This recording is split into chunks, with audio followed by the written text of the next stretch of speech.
हमारे खास मुलाकात कार्यक्रम में आप सभी दर्शकों का स्वागत है। आज इसी श्रृंखला में हमारे साथ नैनवाब से पधारे नायब तहसीलदार बालकृष्ण जी भट्ट साहब हैं। बालकृष्ण जी भट्ट साहब साहित्यकार भी हैं और साहित्य सृजन ये करते रहे हैं। आज इनसे हम इनके जीवन परिचय के बारे में जानेंगे। साथ ही इन्होंने अपना काव्य संग्रह कब से शुरू किया, आइए बात करते हैं हम नायब तहसीलदार बालकृष्ण जी भट्ट साहब से।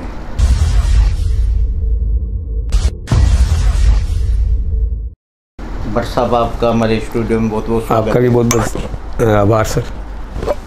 भट्ट साहब, आप अपने जीवन परिचय के बारे में बताएं। आप कहाँ से हैं, शिक्षा दीक्षा आपकी कहाँ हुई और प्रशासनिक पद पर रहते हुए आपने किस तरह आपका साहित्य सृजन जारी रखा? सर, मेरा जन्म बूंदी ज़िले के हिंडोली तहसील में हुआ और मैं बाल्यकाल में जब कक्षा 6 या 7 में पढ़ता था तभी से मेरा शिक्षा के प्रति और साहित्य के प्रति लगाव रहा। और मैं मंदिर में होने वाली भजन संध्या में जाया करता था। मेरा बचपन से रुझान था इस ओर। और कक्षा 7 और 8 में जब मैं पढ़ता था तब मैं छोटी छोटी कविताएं, गीत लिखा करता था। और स्कूल में होने वाली शैक्षणिक प्रतियोगिताएं, निबंध लेखन, काव्य पाठ, वाद विवाद प्रतियोगिता, सुलेख, कविता पाठ, इनमें मैं हमेशा भाग लेता रहा सर। और तभी से मेरा साहित्य के प्रति लगाव बढ़ता गया और मैं अनवरत साहित्य के प्रति हमेशा अभी भी लगाव रखता हूँ। मेरी शिक्षा दीक्षा हमारे गांव से हुई और मैं वाणिज्य स्नातक हूँ और विधि स्नातक हूँ, LLB किया हुआ है मैंने सर। और मैं आपके पास आकर बहुत आह्लादित हूँ, अच्छा लगा आपसे मिलकर। नायब तहसीलदार साहब, आप प्रशासनिक पद पे हो और जिम्मेदारियाँ इतनी बड़ी है आपके ऊपर, किस तरह फिर भी आप अपना साहित्य सृजन अनवरत जारी रख रहे हो? जी सर, मैं नौकरी के साथ साथ प्रशासनिक अधिकारियों से मिलता हूँ। उनसे भी मैं मेरे इस विधा के बारे में समय समय पर जब वक्त मिलता है भ्रमण के दौरान तो जिक्र करता रहता हूँ। हमारे उच्च अधिकारी लोग, उपअधिकारी महोदय, ADM साहब वगैरह अधिकारी लोग बहुत खुश रहते हैं और वो मुझसे यदा कदा इन चीज़ों पर विमर्श करते रहते हैं। व्हाट्सएप के माध्यम से मैं बड़े बड़े अधिकारियों से भी जुड़ा हुआ हूँ और वो मेरी कविताएं पढ़कर उन्हें अच्छा लगता है सर। और मैं रात में जब टाइम मिलता है ना तो मैं 1-2 घंटा नियमित एक कविता या गज़ल या कोई गीत में ज़रूर लिखता हूँ सर। भट्ट साहब, आपका जनता से सीधा जुड़ाव रहता है और जनता की समस्या बिल्कुल आपकी आंखों के सामने होती है, तो उस समय भी आपका काव्य सृजन या साहित्य सृजन चलता रहता है। आप अपने लेखनी में उन चीज़ों को भी उतार पाते हो? जब कभी कभार सब इस तरह का मौका मिलता है, ग्रामीणों से रूबरू होते हैं, तो कुछ विनोद क्षणों में मैं उन लोगों से हारुत में की बोली में भी मैं गीत लिखता हूँ। और जब उनको सुनाता हूँ तो वो लोग उनकी समस्याओं से रूबरू मेरे गीतों के शब्दों से वो लोग परिचित होते हैं और उन्हें बहुत अच्छा लगता है जब मैं सुनाता हूँ तो सर। भट्ट साहब, आप हिंदी, मायडी भाषा, राजस्थानी किन किन में अपने काव्य लिखते हैं? सर, मैं अधिकतर सामाजिक और पारिवारिक गीत लिखता हूँ सर, जिसमें समस्याएं और उनका समाधान हो। जी, कोई रचना आपके पास हो, सुनाए हमारे दर्शकों? जी सर, मैं सर एक गीत सुनाता हूँ जिसमें उसका शीर्षक है सुखी परिवार किसे कहते हैं। जी। जिस घर में निजता का द्वार है, हाँ वही सुखी परिवार है। जिस घर के दर सत्कार है, हाँ वही सुखी परिवार है। जिस घर में निजता का द्वार है, जहाँ बुद्धि संग सुबोध हो, आमोद संग प्रमोद हो। जहाँ बुद्धि संग सुबोध हो, आमोद संग प्रमोद हो। जहाँ पर नहीं प्रतिकार है, जहाँ पर नहीं प्रतिकार है, हाँ वही सुखी परिवार है। जिस घर के दर जहाँ भक्तिमय संगीत हो, राधा कृष्ण जैसी प्रीत हो, जहाँ भक्तिमय संगीत हो, राधा कृष्ण जैसी प्रीत हो, जहाँ नित झालर झनकार है, जहाँ नित झालर झनकार है, हाँ वही सुखी परिवार है। जिस घर के दर जहाँ नारी का सम्मान हो, सुख दुख की हर पहचान हो, जहाँ नारी का सम्मान हो, सुख दुख की हर पहचान हो, जहाँ नित नया त्योहार है, जहाँ नित नया त्योहार है, हाँ वही सुखी परिवार है। जिस घर में निजता का द्वार है, हो सम्मान उम्र दराज का, कल्याण हो हर समाज का, हो सम्मान उम्र दराज का, कल्याण हो हर समाज का, जहाँ ऐसा गुणी द्वार है, जहाँ पर ऐसा गुणी द्वार है, हाँ वही सुखी परिवार है। जिस और अंतिम छंद सर, सादा जहाँ आहार हो और नित्य सूक्ष्म विहार हो, सादा जहाँ आहार हो और नित्य सूक्ष्म विहार हो, जहाँ आरोग्य ओ सुविचार है, जहाँ आरोग्य ओ सुविचार है, हाँ वही सुखी परिवार है। जिस घर में निजता का द्वार है, हाँ वही सुखी परिवार है। वाह भट्ट साहब, बहुत बढ़िया रचना आपने सुनाई।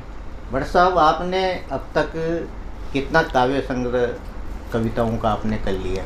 सर मैंने करीब 1000 के आसपास मैंने हाइकू लिखे हैं सर, जो जापानी काव्य विधा है। उसमें 3 पंक्तियाँ होती है। पहली पंक्ति में 5 अक्षर और मध्य पंक्ति में 7 अक्षर और अंतिम तीसरी पंक्ति में 5 अक्षर होते हैं। कुल 12 अक्षरों की एक सूक्ष्म कविता होती है, जिसे हाइकू कहा जाता है। उस पर मैंने खूब लिखा है सर, जो प्रकृति से संबद्ध होती हैं। और मैं मूल रूप से हिंदी में गीत, सामाजिक पारंपरिक पारिवारिक सरोकार से जुड़े हुए गीत और गज़लें में खूब लिखता हूँ सर। और ये भी करीब मेरे पास 500, 400, 500 की संख्या में उपलब्ध है सर।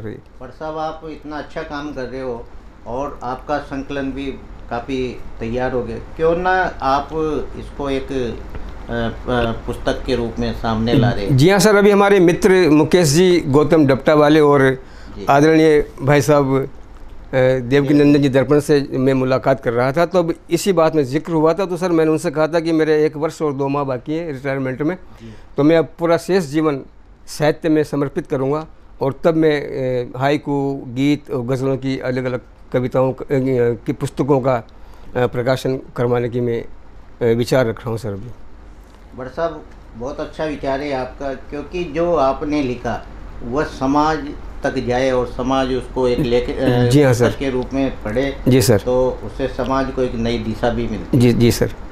भट्ट साहब, कैसे आपके जो ये साहित्य क्षेत्र में किन किन साहित्यकारों का आपके मतलब जीवन पर प्रभाव पड़ा इस उम्र में आप? सर मैं पूर्व में आज के कोई 5-7 साल पहले मैं काव्य मंचों से जुड़ा रहा, कवि सम्मेलनों से। मैं कोटा में भी अखिल भारतीय कवि सम्मेलन मंच पर मैं काव्य पाठ कर चुका हूँ। और प्रेम जी प्रेम, दुर्गादान सिंह जी, मुकुटमणि राज जी, गोचर साहब और हमारे देवगी दर्पण जी साहब, इनके साथ कई बार प्रोग्राम में, मुकेश जी डिप्टा वाले काव्य गोष्ठियों कविताओं में मैं सब मंचों से जुड़ा रहा। और विशेष रूप से सर मैं उस ज़माने में प्रेम जी प्रेम से अधिक प्रभावित था। और मैं सर ज़्यादातर मैंने कबीर जी को और अमृता प्रीतम जो पंजाबी लेखिका हैं, खलील जिब्रान साहब से, इनसे मैं जुड़ा हुआ रहा सर। मैं इनकी पुस्तकें खूब पढ़ता हूँ, अभी भी और पहले भी। जी।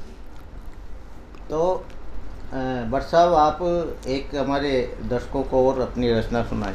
सर मैं एक गीत सुनाना चाहता हूँ सर। बिल्कुल सुनाएं आप। मैंने एक गीत लिखा है, माँ बाप पर लिखा है। माता पिता अपने बच्चों के लिए क्या क्या करते हैं, इस विषय को लेकर एक गीत लिखा है जो काफ़ी चर्चित रहा। और विशेष रूप से मैं काव्य मंचों पर उस गीत को खूब सुनाता हूँ सर, लोगों को अच्छा भी लगता है कि माँ बाप बच्चों के लिए क्या करते हैं, क्या नहीं करते। माँ बाप की जीवन में कुछ है अजीब बातें, माँ बाप की जीवन में कुछ है अजीब बातें, निज बच्चों की खातिर क्या क्या ना कर पाते। माँ बाप की जीवन में कुछ है अजीब बातें, वो हैं किस्मत वाले माँ बाप जिन्हें मिलते, वीरान जमी पर जैसे बरगद सी छाया देते। वो हैं किस्मत वाले माँ बाप जिन्हें मिलते, वीरान जमी पर जैसे बरगद सी छाया देते। साया बन कर रहते जीवन को महकाते, साया बन कर रहते जीवन को महकाते, निज बच्चों की खातिर क्या क्या ना कर पाते। माँ बाप की जीवन में कुछ है अजीब बातें। माँ होती है देवी, होते हैं पिता भगवान, कोई तीर्थ नहीं होता माँ बाप के समान। माँ होती है देवी, होते हैं पिता भगवान, कोई तीर्थ नहीं होता माँ बाप के समान। जिस घर ये होते हैं गम सारे मिट जाते, जिस घर ये होते हैं गम सारे मिट जाते, निज बच्चों की खातिर क्या क्या ना कर पाते। माँ बाप की जीवन में कुछ है अजीब बातें। मर कर भी जन्म लेकर हर बार वो मिलते हैं, जिस घर में खुशियों के सदा फूल खिलते हैं। मर कर भी जन्म लेकर हर बार वो मिलते हैं, जिस घर में खुशियों के सदा फूल खिलते हैं। क्या लीला है भगवान क्यों ये छोड़ जाते, क्या लीला है भगवान क्यों ये छोड़ जाते। निज बच्चों की खातिर क्या क्या ना कर पाते। माँ बाप की जीवन में। और साहब जब एक बच्चा हो और वो विदेश चला जाए तब माँ बाप की स्थिति क्या होती है, तब के लिए लिखा है सर। जब हो बेटा परदेश मिलने को तरसते हैं, बस एक झलक खातिर हर बार तड़पते हैं। जब हो बेटा परदेश मिलने को तरसते हैं, बस एक झलक खातिर हर बार तड़पते हैं। घुट घुट कर जीते हैं, कर कुछ भी नहीं पाते। घुट घुट कर जीते हैं, कर कुछ भी नहीं पाते। निज बच्चों की खातिर क्या क्या ना कर पाते। माँ बाप की जीवन में कभी राह देखते हैं, उठ उठ कर रातों में। दिन यूं ही गुजर जाता आँखों ही आँखों में।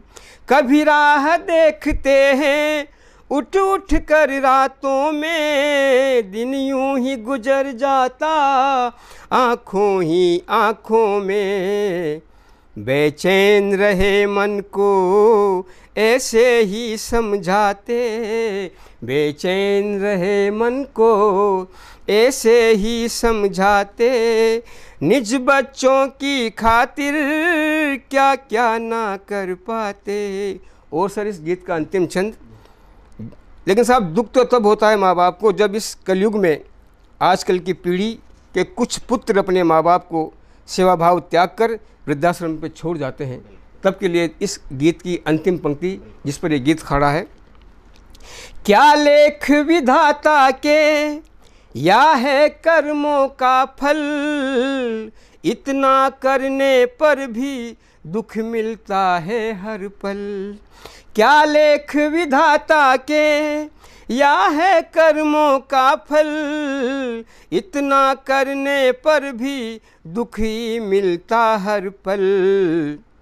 छोड़ के अपना राजमहल, चाहे मकान का कच्चा हो या झोपड़ी हो, उनके लिए तो राजमहल है सर। छोड़ के अपना राजमहल क्यों वृद्धाश्रम जाते। निज बच्चों की खातिर क्या क्या ना कर पाते।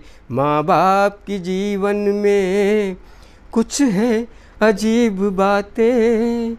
निज बच्चों की खातिर क्या क्या ना कर पाते। बहुत सुंदर गीत भट्ट साहब आपने सुनाया। जी सर। भट्ट साहब आप काव्य मंचों पे जाते हैं और आपको कोई बड़ी उपलब्धि पुरस्कार आपको कोई मिला हो? हाँ सर, मुझे यहाँ कोटा में कर्मयोगी जो साहित्य संस्थान है उनकी ओर से मुझे राजस्थान शान राजस्थान के रूप में पुरस्कृत किया है। और द ग्राम टुडे एक मासिक पत्रिका है जो प्रतिदिन अखबार छापती हैं, उसमें भी मेरे कई सारे गीत गज़लें कविताएं प्रकाशित हुई हैं और उनके द्वारा भी मुझे हिंदी के विशेष योगदान के लिए पुरस्कृत किया है सर। भट्ट साहब, जब पहली बार आपकी जो रचना कभी पत्र पत्रिका हो या आकाशवाणी कहीं से प्रसारण हुआ होगा, कैसा आपको उस समय महसूस हुआ था? मुझे अच्छा लगा सर। यूँ लगा कि जैसे मेरे शब्द मैं खुद बोल रहा हूँ। और जब सर अपनी चीज़ जुड़ी होती है तो आदमी का लगाव उस और ज़्यादा होता है सर, क्योंकि इसमें अपनत्व झलकता है। इस वजह से सर अच्छा लगा मेरे को। जाते जाते एक गीत और हमारे दर्शकों को सुनाया आप। सर मैं एक हारुति में जो गीत लिखा है वो सुनाता हूँ मैं, हारुति बोली में। शीर्षक उसका ओलियूं। अरे म्हारा बालम ओलियूं थारी आवे रे, ओलियूं आवे रे आवे, सूती ने प्रीत जगावे रे। आरे ओलियूं आवे रे, ओलियूं आवे रे आवे, सूती ने प्रीत जगावे रे। अरे म्हारा बालम ओलियूं थारी आवे रे। नित के आवे रे परदेसी, रे रे म्हाने हिचकी। नित के आवे रे परदेसी, रे रे म्हाने हिचकी। अर कोयल जूं कुरलाऊं रे आजा, कोल थारी बीतगी। कोयल जूं कुरलाऊं रे आजा, कोल थारी बीतगी। मारे सुपनेरा संसार धनी थे, दौड़या दौड़या ओ रे। अरे म्हारा बालम ओलियूं थारी आवे रे, होळ्यूं आवे रे आवे सूती ने प्रीत जगावे रे, अरे मारा बालम होळ्यूं थारी आवे रे। बाळपण छोड़ाई रे परण्या बापलियारी गेलड़ी, बाळपण छोड़ाई रे परण्या बापलियारी गेलड़ी, अर बेरी बणियो जो बन छायो किण विधरे हूँ एकली, बेरी बणियो जो बन छायो किण विधरे हूँ एकली, थारी छोटी मोटी चाकरी मारो मूंगो जो बन जावे रे, अरे मारा बालम होळ्यूं थारी आवे रे। बागा जाऊं बोले मोरियो बोले बेरण कोयलड़ी, बागा जाऊं बोले मोरियो बोले बेरण कोयलड़ी, अर मदरो मदरो चाले बायरो मारी उड़ उड़ जावे लुगड़ी, बागा जाऊं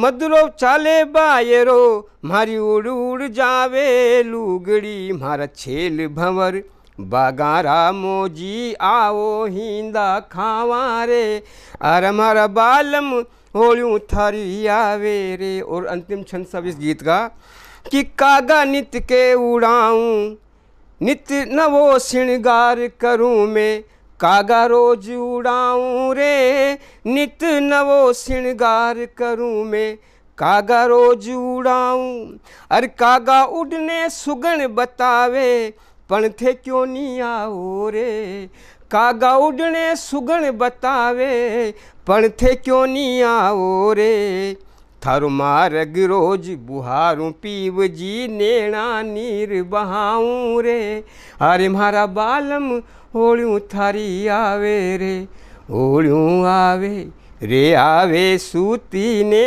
प्रीत जगावे रे, अरे मारा बालम होळ्यूं थारी आवे रे। ये थे हमारे साथ नैनवाल से पधारे साहित्यकार नायब तहसीलदार बालकृष्ण जी भट्ट साहब। भट्ट साहब ने काफ़ी रचनाएं लिखी है हजारों की तादाद में, लेकिन अब एक ये इन सब का संग्रह करके एक पुस्तक प्रकाशन में लाएंगे, और साथ ही इन्होंने गीत लिखे, राजस्थानी माइड भाषा में भी गीत लिखे। आज ये हमारे स्टूडियो में पधारे, आपका बहुत बहुत स्वागत सर। आपने ये मौका दिया, इसके लिए मैं आपका तहे दिल से हृदय अंत से बहुत बहुत आभार व्यक्त करता हूँ सर।